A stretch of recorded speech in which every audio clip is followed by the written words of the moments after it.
धमतरी का एक बार फिर मान बढ़ा है, जिसमें 2024 के CGPSC में 25 साल के अनंत गुप्ता ने 26वां रैंक हासिल किया है। आइए हम उनसे बात करते हैं कि उन्होंने कैसे पढ़ाई की और धमतरी का मान बढ़ा है और किस तरह से तैयारी करते थे। सबसे पहले आपको बहुत बहुत बधाई Anant ji. Thank you sir. जी जी। इस बार आपने जो अटेम्प्ट जो किया है वो कौन सा अटेम्प्ट था और कौन से वर्ष का CGPSC है? ये मेरा प्रॉपर सेकंड अटेम्प्ट था। इसके पहले मैंने पिछले बार भी प्रीलिम्स मेंस क्लियर करके इंटरव्यू भी दिया था और मुझे 268 रैंक प्राप्त हुआ था। इसके बाद मैंने इस बार फिर से अटेम्प्ट दिया और मुझे 26 रैंक प्राप्त हुआ है। पढ़ाई किस तरह से करते थे आपकी, जिसमें आप जो 28वां रैंक को 26 में? पढ़ाई मैंने अब नियमित रूप से करता था, मैं कंटिन्यूटी बना के रखता था। मैं नियमित रूप से 9 से 10 घंटे की पढ़ाई करता था और उसके साथ साथ ही मैं थोड़ा तनाव से मुक्त रहने के लिए, माइंड को रिलैक्स रखने के लिए मेडिटेशन और साइकिलिंग भी करता था। ये आपकी हॉबीज़ है? हाँ, ये मेरी हॉबीज़ है और उसको मैं एक जीवन का पार्ट भी मानता हूँ। जी। पढ़ाई के साथ साथ जो आप जो बोल रहे हैं मेडिटेशन, ये कितने ज़रूरी है? मेडिटेशन एक मैं मानता हूँ कि हर आयु वर्ग के लिए ज़रूरी होता है। इससे हम तनाव से मुक्त रह सकते हैं, एनर्जेटिक फील करते हैं, हम फोकस्ड रहते हैं, जो मुझे निश्चित तौर पे मेरे एग्ज़ाम को क्लियर करने में बहुत लाभकारी साबित हुआ। इस मुकाम तक पहुँचने के लिए आप कितने घंटे पढ़ाई किए होंगे लगभग? मैं लगभग पिछले 2 वर्षों से 9 से 10 घंटे की रेगुलर पढ़ाई की है। इसमें सबसे ज़्यादा सहयोग किन्होंने किया आपके घर में? ऐसा इसमें पूरी तरह से मेरे माता पिता का सहयोग, मेरी दोनों बहनों का सहयोग, साथ ही साथ मेरे चाचा चाची और मेरे दोस्तों और गुरुजनों ने पूर्ण रूप से मेरा सहयोग किया और उसके माध्यम से आज मैं सफल हूँ। आप तो अभी CGPSC 2024 में आप अटेम्प्ट पार कर लिए। इससे पहले और कभी आपके घर में किसी के द्वारा ऐसा कोई सरकारी नौकरी? जी सर, इसके पहले मेरी बहन ने 2022 CGPSC में नायब तहसीलदार का पद प्राप्त किया था और अभी वर्तमान में तहसीलदार के रूप में कार्यरत है। जी।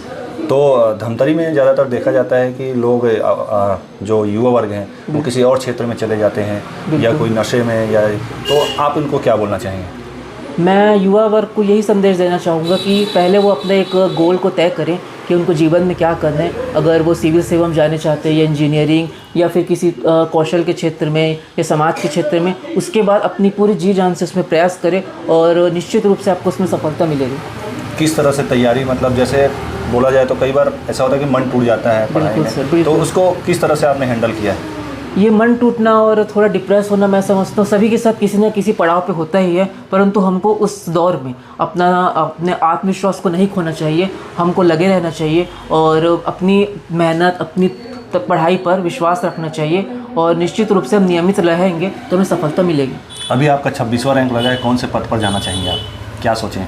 26वें रैंक पे मुझे जहाँ तक असिस्टेंट डायरेक्टर या फिर पंजीयक का प्राप्त होगा और जो भी पद मुझे प्राप्त होगा मैं उस पर अपनी पूर्ण रूप से समर्पण से कार्य करूँगा और जनता और समाज की में एक सकारात्मक परिवर्तन लाने का प्रयास करूँगा। माता पिता के साथ जैसे कई बार चर्चा होता है कि मैं ये बनूँगा या और कुछ बनूँगा, तो उसमें कुछ किस तरह से चर्चा होती थी?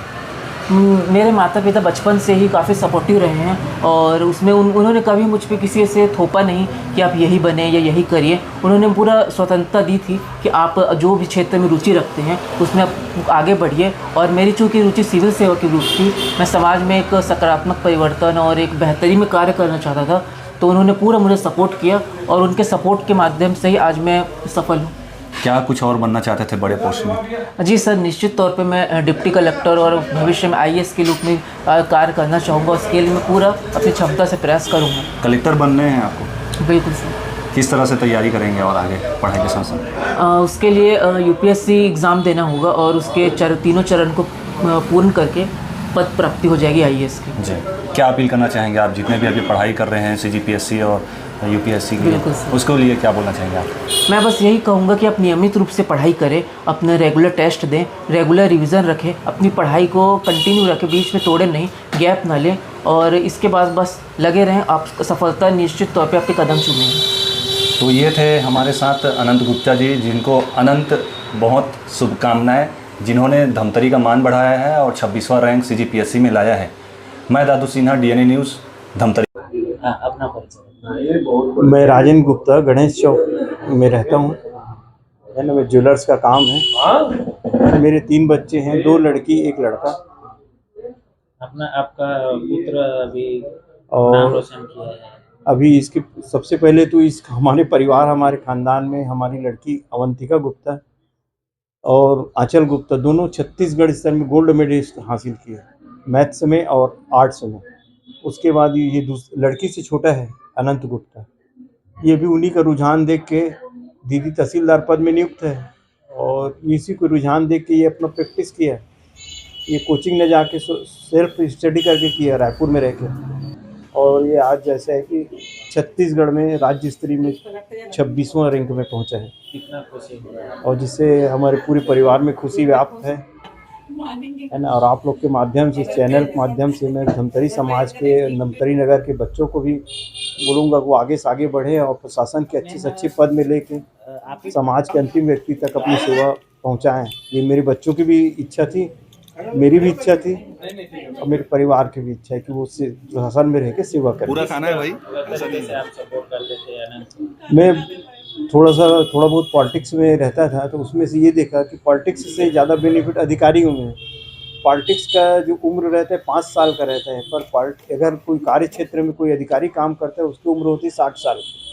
तो उससे कहीं बेटर और अधिक सेवा सरकार की बनाई हुई योजना अंतिम व्यक्ति तक पहुंचाने का सही माध्यम मेरे को ये पीएससी यूपीएससी ही लगा है, जिससे मैं अपने बच्चों को प्रेरित करता था कि वो इस परीक्षा को अपने ढंग से अगर दिलाते हैं ईमानदारी निष्ठापूर्वक पढ़ाई करके, तो उनको किसी चीज़ की, किसी सपोर्ट की ज़रूरत नहीं है, वो एक दिन निश्चित रूप से सफल होंगे।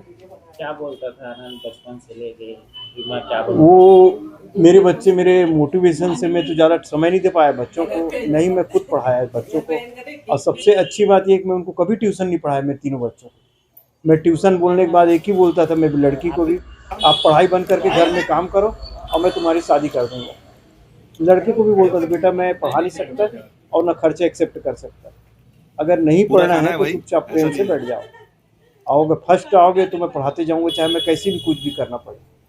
तो तीनों बच्चे मेरे इसमें मैं सफल रहा कि मैं उनको ट्यूशन नहीं पढ़ाया, और उसको उन्होंने गौर से लेके बोले अगर ट्यूशन पढ़ना है बेटा तो अपने आप को खुद की स्टडी दो, खुद पढ़ो और खुद मेहनत करोगे, पूरी पुस्तक पढ़ो गाइड पढ़ने की बनिस्बत, तो एक दिन जाके सफल होगे।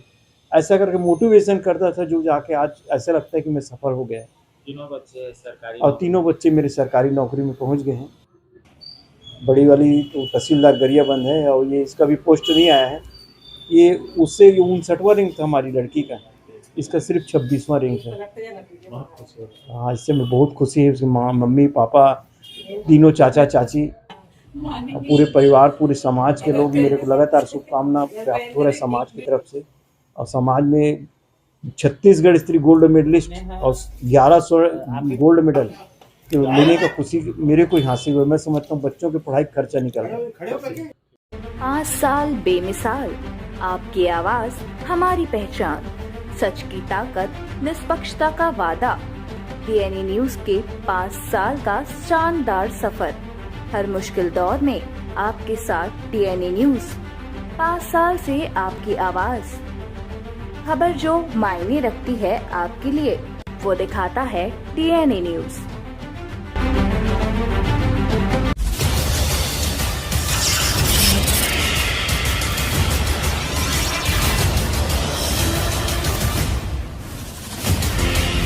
DNI न्यूज, धमतरी का नंबर 1 न्यूज चैनल। अब देखिए HD में,